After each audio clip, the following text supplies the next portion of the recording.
Hi everyone, Lindsay here. I am so excited to bring you this first client interview. I'm with Natalie today, and we've been working together about 6 weeks, right? Right. And I wanted to give you guys a taste of kind of what the process is when you go through working with me, and I think Natalie's the best person to tell you. So, hi Natalie. Hi, how are you?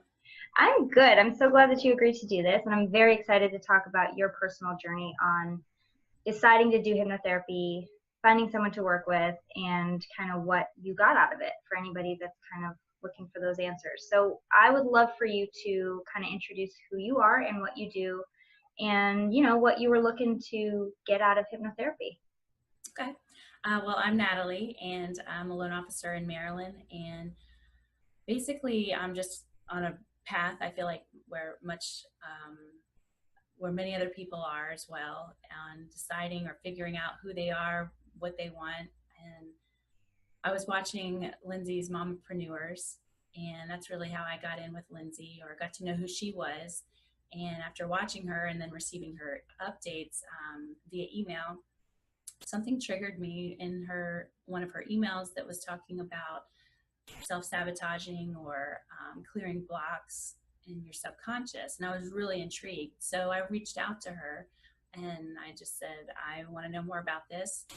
I've never done hypnotherapy before. I really wasn't in the market to do hypnotherapy, but just kind of felt led to it, like it was the right place, right time.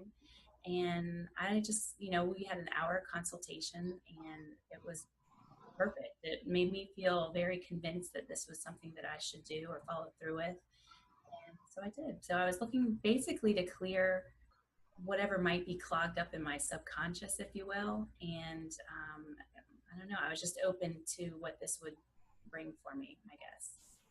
Yeah, so for those that don't know or unfamiliar, I did a online summit in August. Get ready, the Mindful Mamas Money Mindset Masterclass. And it was really just about focusing on mothers who have their own businesses, mamapreneurs who really need some help getting balance in their life, or working through a self-care routine. A lot of us don't have that. And the other part of it, which was my favorite day, was the money manifesting, or the abundance day, where you can kind of align yourself to receive that, to different modalities and different techniques to welcome that into your life. And I will put the link to that masterclass below this video for any of you that want to know more. So yeah, you watched that back in August, or maybe September, who knows? Because there's 22 videos, so it's a lot to get through. But yeah, so I'm really, really happy that you were able to get some out of it and find me in the process. Yeah. So I wanted to ask you, what was the biggest thing for you, the biggest click or the biggest aha moment when you were learning more about hypnosis and the subconscious mind? Like, what was it that really got you and that said, oh, that might be what's holding me back? Well, like I said, honestly, it really wasn't the summit necessarily. The summit really allowed me to get to know, like, and trust you. That's a big factor. But it was the emails that you sent following. It was the, you send emails out weekly that basically kind of, they're very inspiring. They're very informational. And there was just something in the email, along with having just watched you, that was enticing, that made me feel like, oh my gosh, like maybe this is the next thing I need to do. Listening to my impulses, I guess. So it was really your follow-up emails that did that for me. And I remember about you that you were, when you called me or when we scheduled the time to talk, you were already pretty open to the idea of hypnosis, and you were already like, I just want to know what the answer is, and if hypnosis is the way to do that, then let's go. But for those that are maybe on the fence about it or don't really know much about it, what do you think would be something good for them to know going into moving forward with hypnosis or thinking about it more? Well, that it's not a circle thing that you look at. Yeah, right. You cleared that up for me at the beginning. It's not a spiral. What do we do? I mean, it's not scary. It's not, I actually did some reading before our first official session, and I was like, I need to learn a little bit more about this. And I did some reading, and it was all of it was pretty positive that you see online. I mean, it's just like I've always been taught, you get out what you put in. I think I was at the right place at the right time on my path. And I just was so receptive to seeing what was in my subconscious. And in our conversation, in our consultation, you made me feel at ease, and you did encourage me to read about it and to get to know a little more about it. So I did some reading before our first session, but it was just enough information for me to know that I wasn't going to fall out on the ground. I wasn't there's nothing like crazy that happens to you. Yeah. It's not mind control. It's not body control. In fact, I mean, I wanted to itch my nose a couple times, and on the 6th session, I was like, I got an itch, and nothing happened. Like I wasn't not allowed to itch, nothing. So if I went into it now, again, another session, I would feel completely comfortable. But after the first session, I was like, oh, that's it. You just kind of get into a very deep trance or daydreamy kind of state, and off you go. Yeah, so and I'm glad that you mentioned that too. Like, I needed to itch my nose, so I did. And it's just like, it's that whole thing of like, if you fight it, it's just gonna get worse. So we always like never fight it. If you have an itch, it's not gonna bring you out of hypnosis, So I'm glad that you mentioned that, because that is a big thing for people. And also, am I gonna be unconscious? Am I gonna remember anything? So I mean, it is different for everyone, as you could probably guess. But the overall feeling, just like you said, is just a very deep, relaxed state of mind where you're like super receptive in your mind, but your body's just like enjoying the ride. It's just like going along and like melting into the chair. And that's a very natural state for us to be in. And I could add to that the fact that there are days like everybody has stress in their job for sure, but there are days that I hold the stress just. And I get massages on a monthly basis, just to help. And I run and I do the things that you're supposed to do to help with stress or to cope with it. But I know that when I've come out of hypnosis, I've been like as if I just took medicine. I mean, it's extremely relaxing. Relaxing is probably the best thing, the best term, I think, or best description. Yeah, and I want to talk to you specifically because I know you mentioned a couple times to me that this process of hypnosis has deepened your meditation practice. Can you tell me about that? Absolutely. So I've been, a year and a half now, or a little over a year and a half, listening to Abraham Hicks, big, huge fan, learning to meditate, learning that you don't have time not to meditate. So really trying to practice that more and more for me, for my life, for everything that I want in my life. And again, this hypnotherapy just happened to come on my trail at the right time, because I feel like I was meditating. I was kind of getting to that place where I was able to quiet my mind and not be so distracted. But hypnotherapy, even with Lindsay talking to me and kind of guiding me through where we're going, and they were adventures, it's pretty amazing how deep you allow yourself to go when guided there so gently. I mean, Lindsay's got a very easygoing, relaxing voice, I guess, if you will, but it's nice it's a safe place, and you just let your mind kind of go. You just let your mind run with itself. I even got to one of the sessions, I guess I'm allowed to share. Mm-hmm. One of the sessions where I got to meet my inner being. A lot of it is visualizing, and I got to meet my inner being, and I was like, I want to be that girl. I mean, she was just so cool. And the feeling that I got was like, I can't wait to get back into meditation. Even though I'm not going to do the hypnotherapy session my whole day, I couldn't wait to get back into that state of that mindset of deep meditation. And that's how my meditation, I feel like, deepened, because now I can walk downstairs, I can visualize our hypnotherapy sessions and just go. And if anything, I mean, correct me if I'm wrong, but it sounds like it's just made your vision for yourself and your goals more vibrant, like in Technicolor, so that you can go and feel it even deeper, which is the key to getting anything, is you need to be able to feel it in the body and in the mind. And that's what I love about hypnosis anyway. So I wanted to ask you how you feel having done the process of hypnosis, how do you feel it's helped you? Besides the meditation, I know the deeper meditation is a huge one. I mean, that's like the biggest thing for me. But also, like you said, just feeling it. If you don't feel it, you're not going to see it. And like, it was pretty incredible that I felt it. And it's a feeling that it's almost like an addicting feeling. Like, I can't wait to feel that again. But the beauty is you can feel it as many times as you want by putting yourself into that. Hypnotherapy just helps you open that door that you didn't know is there. So again, nothing scary, nothing frightening. I was never like, oh my God, I feel so worried or scared. It was all very natural. It was extremely Let me ask you this then. This is another big one. If you were to feel scared, or if you were to want to come out of hypnosis, would you have been able to do that? Yeah, and because I used to have anxiety, I used to suffer with anxiety. And that was one of my things was, oh gosh, I used to suffer with anxiety. This makes me nervous. Mm-hmm. And I got to a point one time where in our first session, I got really deep and I almost scared myself. But then I was like, but I'm safe. That's all I had to tell myself was that I'm safe. And I remember Lindsay said, if at any point you lose yourself, you just come back to my voice.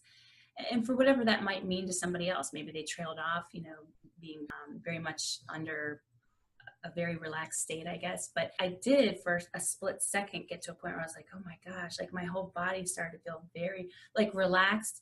And why that's scary to some human beings, I don't know. I guess it's our society, but I think we're always like, we're supposed to be on.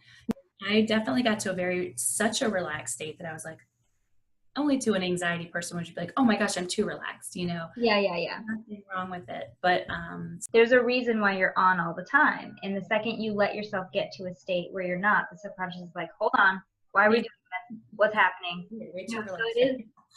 So it is just taking that reminder of like, I'm safe, I'm in control, right? You never once felt like you were out of control, did you?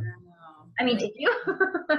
No, I mean, and honestly, like I said, there's a couple nose itching places in my meditation or in my hypnosis, but it was only the sixth session that I was like, I really need to itch my nose. And I literally just itched it and was still in that frame of mind that I could continue without any hesitation. But it was like, oh, I could have itched my nose the last time, because when something itches, it's going to bother you. You're going to be like, I'm meeting my inner being right now, but my nose itches, Yeah. And I encourage resting, settling more, itching. There was one time I was in hypnosis with a mentor and I had to pee so bad. And I really wish, and honestly, that's the only thing I feel like severe hunger. I always tell clients, I think I told you as well, make sure you eat protein, make sure you go to the bathroom, try to take it easy on the caffeine, because those three things have the biggest influence on your state. And in that example, when I had to go so bad, it was impossible. No, yeah, and I couldn't ignore it. Right. And that's I was going to say, that's really the only thing that I feel like would pull you out, but that would pull you out of meditation. That would pull you out of anything. Exactly. I got to go to the bathroom. Mm-hmm. If you have to do something, you got to just go do it. Relieve yourself. You got to go do it. Yeah. And I share that because it's funny, number one. But number two, I hope that it drives home. Like, just rest assured, like, if you have to adjust, if you have to do anything, it's not going to bring you out. The only thing, especially in the sixth session, by the time you're in the sixth, you're a pro. Like, you can go in and out super easy. That's where we need to get to do, reinforcements, those, like, the change that really hangs on, the change that really lasts for a long time, usually happens around the fourth, fifth, sixth session. So yeah, you got to itch your nose on the sixth session, you do it. You got to itch your nose on the first session, you're in good hands, because luckily I know exactly how to put you back in if you were to get out of hypnosis. So yeah, long story short, don't worry, it's fine. Like, I got you. I know how to help you. Yeah. So you have the expertise of somebody that knows what it feels like to make that leap, to just say, I'm going to go for it. I'm going to invest in myself. I'm just going to do it because I'm tired of waiting, number one, or whatever the reason might. Usually I'm always the last resort. So I'm just tired of trying to do it by myself. I'm tired of waiting. What would be some advice that you have for somebody that is considering hypnosis? It's worth it. It's great. And I say that because, if you're in that place where, like I said, you're on your journey, you're on your path, and you're looking for answers, it was helpful to me in my situation because I was looking for answers. I'm looking for growth. I'm looking to go deeper within myself, not anything outer, but really inward. I was looking to go inside deeper, is what I'm learning to do is, I have all the answers, which there are some days where I'm very sarcastic, like, oh, do I? Because I don't feel like I do. But the funny thing is, one of the things that I came to Lindsay for was, I said, I have a block. There's just something that I'm not doing, there's just a block. I can't get past this place or this point in my business. And one of the adventures that we went on was going down the stairs and actually talking with my inner being, and my inner being, me being able to ask my inner being, what are my blocks? What is it that's blocking me? And my inner being so plainly says, there are no blocks. You have no blocks. And really just, that was huge. That was a huge epiphany for me, because I was like, what? Oh, I don't have any blocks. Like, that changed my mindset. That was a huge deal. So I feel like everybody's different. Everybody, like I said, what you get in is what you get out. So if you go in half-heartedly, don't expect much. But if you go in completely open-minded, ready to receive, I feel like you're going to get so many more answers. I feel like the sky's the limit, with what mindset you walk in with. So it's huge. I feel like it was a huge thing for me to be able to ask my inner being what my blocks were, like to go inside and ask, and then get the answer that there are no blocks. That was a big thing for me. So I love it. And it's so funny because I don't know how I'm going to put this into words,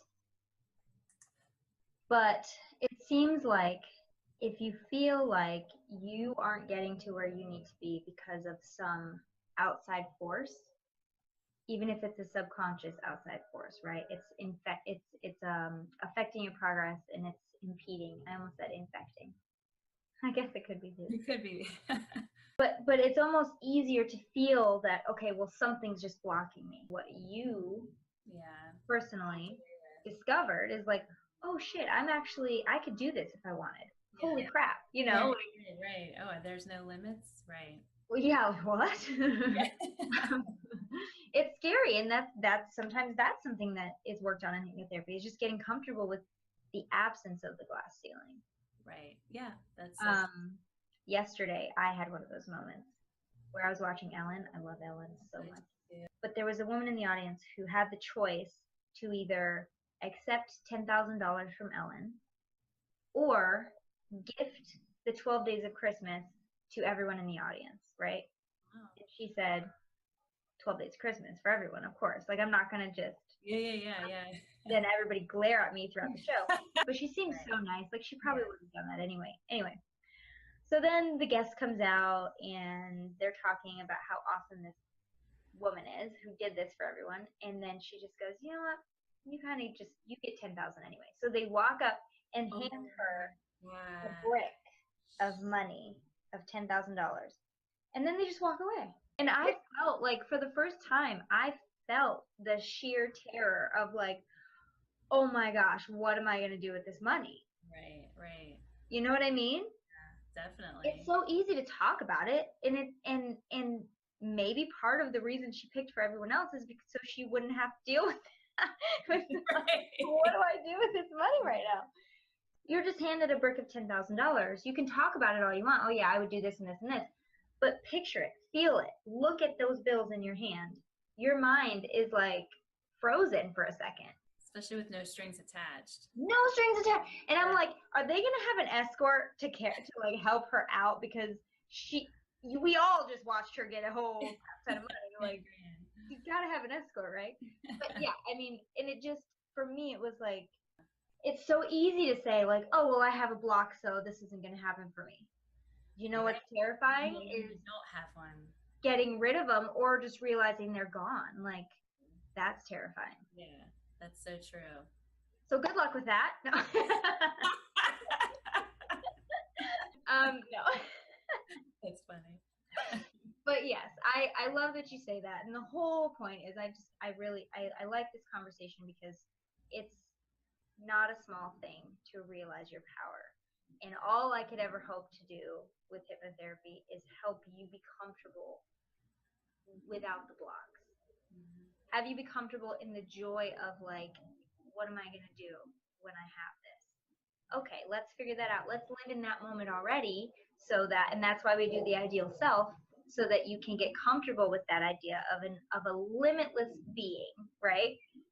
And just thinking about like how awesome this ideal person is, like the facial expression she has, the clothes she's wearing. That I still walk away with that feeling like, who am I? I watched a movie last night that I've seen many a times with my kids, Kung Fu Panda 3. There's so many good lines in there, real deep lines. And one of them is that the turtle always asked himself, who am I? Who am I? And to actually get a picture of who you are is pretty incredible, to be like, you know, to be able to feel that. That's pretty amazing. Like that's a huge thing I walked away with too. And what does she look like? How does she act? How does she react to her children? Me. You know, how do I dress? How do I smell? I smell amazing. I look amazing. I feel amazing. I'm the best mom in the world. I mean, you get to create one, but that person already exists. It's already a living, breathing person. So that's one of the sessions that you did that was really helpful, was getting to know who I am and getting to see who I am. So I feel like I do my best to be there for you in between, you know, once a week sessions. Was there anything that you didn't get out of it that you would have liked? No, not especially where I was. I mean, mentally, and you know, between your emails that you get throughout the week that are inspiring and informational, and you just being there. I mean, I know that I could have emailed you anytime I wanted to ask questions. I felt comfortable, and I was going to add, you know, I felt bad for the people that I was reading reviews about online that were like, I wish I would have known you know, who to pick for my hypnotherapist. Like, I feel lucky that Wait. Say that again. There's a huge plane going overhead. I can't hear a thing. Can you hear this? We don't have earthquakes here, but it might as well be one. Do you hear anything? Well, I'm glad you don't. Okay, so I'm so sorry. Go ahead. So when I was reading online about hypnotherapy, I was reading some of the, you know, how do you choose a hypnotherapist? And I feel very fortunate in the fact that I stumbled upon one. And the way that I believe, I feel like everything happens for a reason. Things come onto our path for a reason. And I feel, you know, that Lindsay came onto my path for a reason, and it was perfect. It was like a perfect fit. I feel like I know her so well, know you so well. We were just talking about our kids before we hit record. I mean, I've gotten so close with Lindsay to a point where I am going to miss, after 6 weeks, that's a long time, 6 weeks to learn somebody inside, literally inside and out. I can't. It's so loud. I'm sorry, guys. I can't even concentrate until this is gone. They're like military. We have, I mean, we don't live near the airport, but we have like a military base. So there's like these jets. Yeah. Okay. Car alarm's going off. They're rumbling. So sorry. I'm with you. I'm here. This is so lucky we're not doing hypnosis right now. Okay, so you were saying just about choosing a hypnotherapist. Yes. and landing on a good one. Like, we've gotten so close just in talking about our kids and talking about life. Literally, you learning me inside and out, you know, about my inner being. I feel like you know me very well, and just the small time that we've been together, just because it is pretty, you know, personal. There's a lot of personal things that we shared, or that I shared throughout the hypnotherapy, and I felt just so comfortable and easy about it all. Like I said, I feel very fortunate that I landed on you, and I got a lot out of it, and very appreciative. I'm so glad. I mean, the feeling is so mutual. I just love you to death. And I know you know this, but for those who don't, if you were to buy 6 sessions or 10 sessions, you could choose to have an end date, but a lot of people choose to not have an end date and just maybe have a top up every 2 weeks or every month. Once you get, here's why I love 6 sessions. Once you get to that point, you are then able to spread your reinforcements out if you'd like to once a month. I have somebody that comes once every 3 months just for a reinforcement, because by that time your subconscious has taken hold of what you want, and it's all about the reinforcement from there. At the end of the day, it's just about getting your subconscious on the same team as your conscious mind. And a lot of people, just for the relaxation that you get from it, there's something to be said about you just being in the passenger seat and just kind of going along for the ride. Let me do the work. I'm able to help you get there without you doing all the work, and we can get you answers and clarity and inspiration and motivation and information, and I mean, so much wisdom that can be gained from just speaking to your higher consciousness and your higher wisdom, because you have all the answers, just like you said it perfectly. You just can't always hear it. Yeah. Right. If you're not in the receptive mode, then you're not going to hear it. But I love that. I mean, you're literally helping us tap into our higher wisdom, and what better person to ask than your higher wisdom? That's what I'm saying. Well, I think that's everything that I wanted to ask you. Do you have anything else that you want people to know? I just got a lot out of it. I feel like if you're in a place where you're looking to go deeper, meditation wise, looking to go deeper with answers, I think it's a perfect thing to help you. Well, thank you so much for hanging out with me. I'm so glad that you said yes to giving more people information about what I do and how it's helped you. Yeah, I appreciate you very much, and I'm going to miss our weekly sessions. We'll have more. Yeah, absolutely. We'll connect some more. Well, thanks everybody for watching. I hope this has given you some answers. If you have any more questions, email me, and have a great day, everyone. Thank you, Natalie. Bye.